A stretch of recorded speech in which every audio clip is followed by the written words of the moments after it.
Subay sa ika-30 katuig nga anibersaryo sa Commission on Higher Education karong buwan sa Mayo, nagkadaiyang scholarship programs ang ilang gitanyag alang sa mga estudyante sa kolehiyo para sa umaabot nga school year. Lakip sa mga Student Financial Assistance Programs kung 𝗠𝗏𝗵 ang 𝗁 Merit Scholarship Program nga alang sa mga incoming first-year college students nga dunay grado o general weighted average nga di moubos sa 93%.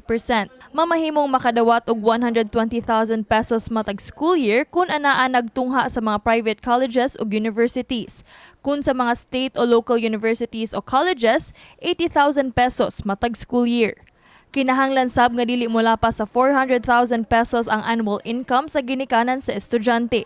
Susama sab ang scholarship grant nga ihatag ngadto sa mga graduating students nga nagkuha og kursong Bachelor of Science in Statistics. Duna po'y giandam nga mga scholarship program alang sa mga anak sa coconut farmers ug sugarcane farmers. Stipend o allowance nga 60,000 pesos alang sa mga qualified scholars nga anak sa coconut farmers ug 70,000 pesos ngadto sa mga anak sa sugarcane farmers. Gawas niini duna pod sila 10,000 pesos nga book allowance. Karong tuiga, mokabat na ngadto sa 4,437 ka mga undergraduate students dinhi sa Central Visayas ang kasamtangan nga anaa ubos sa maong scholarship program.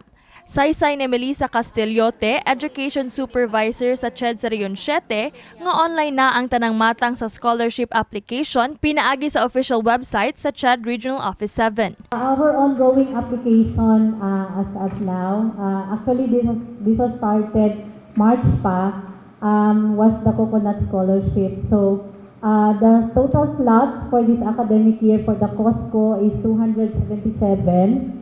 And then for the 𝗁 Merit Scholarship programs, wala pa ta slots for this academic year. We're just awaiting for the memorandum from 𝗁 Central.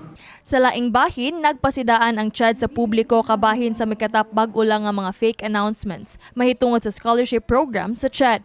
Gani nagkanayon ang 𝗁 7 nga nakadawat silag pipila ka mga tawag sa katawhan kalabot sa maong issue. Pag ni-require doon na parang hard copies, so magdududa na sana sila.